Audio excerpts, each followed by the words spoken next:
you can see that Rocco definitely made an effort. Double stack, fragile handle care, high claim value, do not forklift, do not drop, fragile, fragile, fragile. This shipment left our dock in perfect condition. Colorado Food inspect for damage before signing.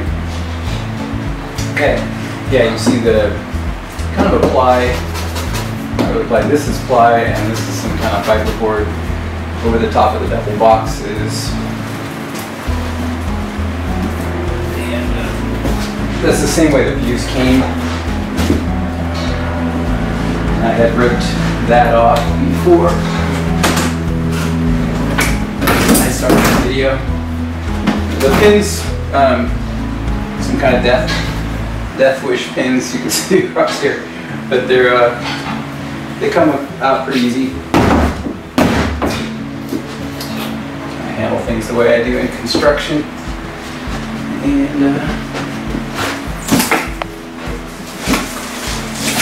go.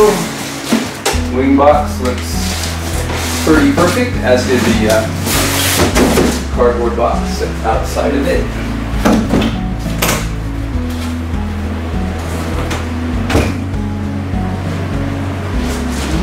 Let's get our knife.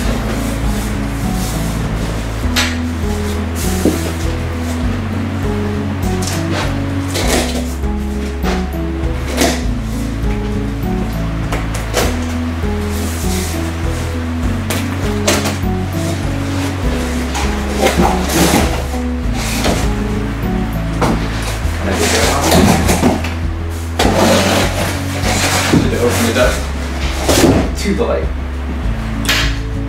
So yeah, wings look perfect. Overwrapped inside the double box. Counterbalance.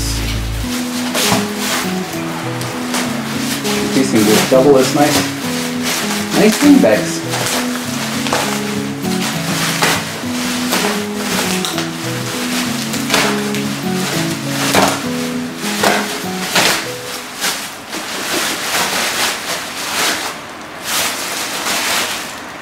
Two anti-rotation dowels with holes drilled through for keeper pins.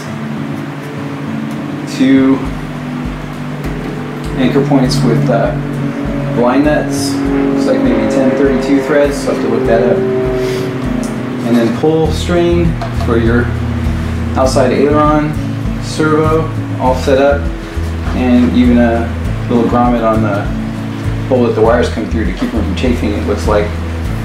And with all planes, you want to go back, yank and pull. This is supposed to be an unboxing video, but just the way my mind works. And even if they do feel solid, you know, wick some thin CA down, and maybe a little medium CA on the outside after that. And just to make sure you don't have any trouble, I'd probably do that with these hard points too. And you know, anything I can see on an arc. Don't take anything for granted. Rocco designed all these things, but you know, he's not assembling each one himself by hand, so you gotta go through and verify everything. And that's the same with any ARC you get, or even if you had a custom builder, the world's best custom builder, build you a plane from kit and then send it over to you, you know, for you to put your radio gear in, or maybe even you paid him to do the radio gear. It's still up to you to go through every single thing. Ultimately, it's always the pilot's responsibility. You have to look the plane over, and experience tells you what to look for, but you have to check everything, all the glue joint structure. Anything that looks wrong, feels wrong, probably is, you know, and you need to check it out to see what you can do to make it better. But usually on, you know, high quality arcs like this, just wicking some CA in a few places is all you're ever going to need to do. But you know, always look your planes over. Always think of how you'd engineer them and how you'd do them yourself if you're building it from scratch, and you know, make sure it's the way you want it. So yeah, same thing, got a counterbalance, which is cool. On the aileron, 2 servo pockets, no sealed, hidden over pocket for a third aileron servo if you were to need it. And these aileron servos are pretty big. That's a 9-inch span, so at least 8 inches here, pretty close to the root. Very big aileron, and yeah, because of his style of surface in a pocket, get big throw potential. So especially if you're putting 2-inch arms on here, you're going to want to go at least 500-inch servo, at least 550, and in that range, and or make yourself your own hard point. There is no hard point here, and your own pocket, structurally sound pocket for a third servo. But you should be fine with mechanical advantage, the proper mechanical advantage with not too severe throws, and especially if you go 550-inch servos, then you should be good to go. But it's always up to you. You always got to see what you got.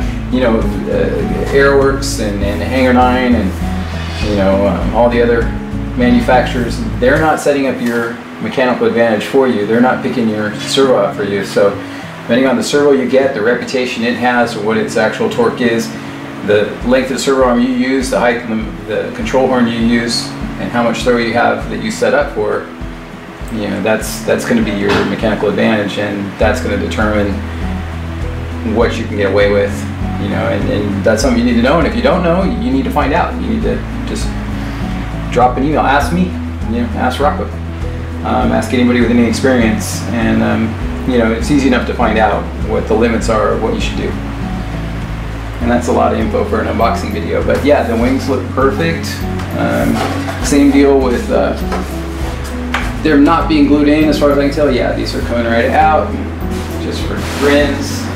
So I think it is interesting, even though it's part of the build. See how much I got to struggle to get them out. I had to struggle to get the elevators out of the stabs. And these are just, I'm kind of, doing an isometric type move here. I'm not really just yanking away. I'm kind of yanking with a little pressure back, so they can't just explode on me. And they're pretty tight in there, so I'm just going to work side to side and do pretty much a coordinated isometric type of move. And yeah, it's not the easiest thing I ever did, and that's what I'm going to show it. So I'll try, oh yeah, this technique's working even better. So I'm just doing that, what you see here, I'm doing the same on the other side. Get my gleepers, get my little fingers down in there. I'm pulling from both sides, taking my time, and they are starting to come out with no damage to anything. There we go.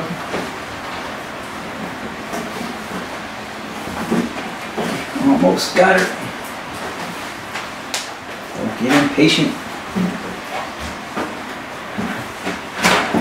Okay. Aileron off.